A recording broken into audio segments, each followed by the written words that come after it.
क्या बात है. So let's give her a huge Thank you round so of much, applause. sir. तो आज मैं एक हिंदी पोएम रिसाइट करूंगी. सो आजकल के जनरेशन में so called situationship, benching, bread crumbing, इन सब के जमाने में मैंने जो ये पोएम लिखा है वो एक सच्चे प्यार को डेडिकेट करके लिखा है. एंड आई होप कि आप लोगों को ये चीज बहुत पसंद आए. So let's start. प्यार एक एहसास है, ना जाने क्यों ये बड़ा खास है. ये रूह से रूह की तलाश है, ये कई तड़पते दिलों की प्यास है. इश्क के कोई दायरे नहीं होते, दायरे होते अगर तो आज ये ताज की मीनारे नहीं होते. बेपनाह मोहब्बत के सबूत आज खुले आम यूं जगो जाहिर नहीं होते. तुम पूछते हो ना कि क्या कोई सीमा निश्चित है. अब कैसे बताओ तुम्हें, मोहब्बत के कोई निश्चित फसाने नहीं होते. तुम कृष्ण तो बनो, माँ राधा सा त्याग कर दूं. तुम राम तो बनो, मैं खुद को सीता सा अर्धांग कर लूं. प्यार की लिखी गई है अनगिनत कहानियां, चाहे हो पाषाण युग या हो कलयुग की रवानियां. त्याग और प्यार तो आज भी है मौजूद, बस समझने की देर है. ये है प्रेम या किसी मोह की ढेर है. प्यार में बेशक त्याग, समर्पण और इज्जत का समावेश है, पर मोह का तो इसमें ना कोई वेश है.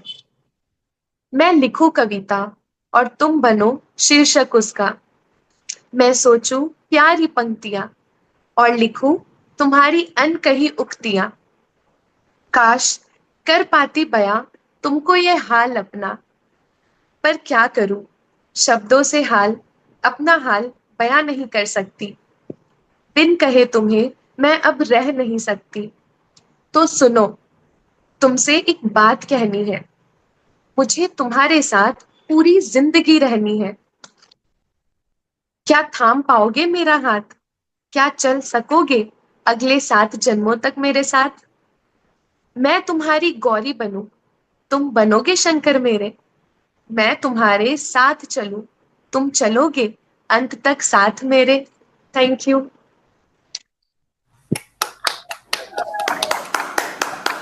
Thank you. बहुत बहुत अच्छा लिखा आदित्य आपने. और बहुत प्यारा नरेशन है, होता है हमेशा से ही आपका. Neelu thank ji, you. She has started joining since the last session. ये टिस्को में काम करती हैं जमशेदपुर के अंदर. एंड शी स्टिल स्टडिंग, अभी ग्रेजुएशन कर रही हैं. और पोइट्री बहुत अच्छा लिखती है. बहुत ही आपने सुना, मतलब बहुत ही passionate, she is a very passionate poet. और सुनाती बहुत अच्छा है. नीलू जी. वंडरफुल पोएट्री, इतनी अच्छी सिमिलीज आपने यूज़ की और इतना अच्छे से उसको कोऑर्डिनेट किया आपने. माइथोलॉजी से भी उठाया राम सीता को. आपने ये भी बताया कि प्यार में मोह होता है और एक कमिटमेंट होती है आगे तक चलने की. तो यही हर इंसान ढूंढता है. और आजकल जैसा आप कह रही हैं कि सिचुएशनशिप हो गई है, तो जब हमें लगता है कि नहीं ये ज़्यादा कमिटेड नहीं रहेगा रिलेशनशिप या लंबा नहीं चलेगा, तो आजकल लोग पुराने ज़माने की तरह साथ निभाने की बजाय आगे ऑप्शंस ढूँढने लगते हैं. तो आपने हर चीज़ को इसमें अमेलगमेट किया है. बहुत बहुत अच्छी लगी पोएट्री मुझे आपकी. Thank you. Kanchan.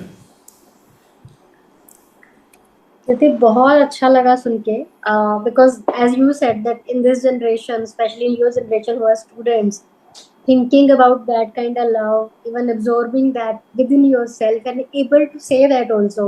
So I think it's commendable. I think we need more people like you in this community so that we can spread that love again in the world. Thank you. Usha ji.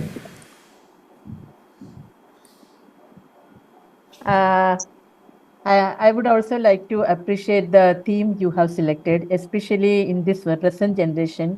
I'm getting many clients who are thinking about whether it's all like maybe 2 weeks love or maximum 6 months love. So, and the confusion of commitment and sincerity in love. So, you have selected a beautiful theme. And moreover, that I loved the lines, आप मेरा I will write poem for you, and you become the title for that. That I really liked. And Yes, that Gauri and Shankar ka metaphor or simile also was nice. Beautifully written. Keep on writing. Thank you, Banu. Thank you so much, Aditi.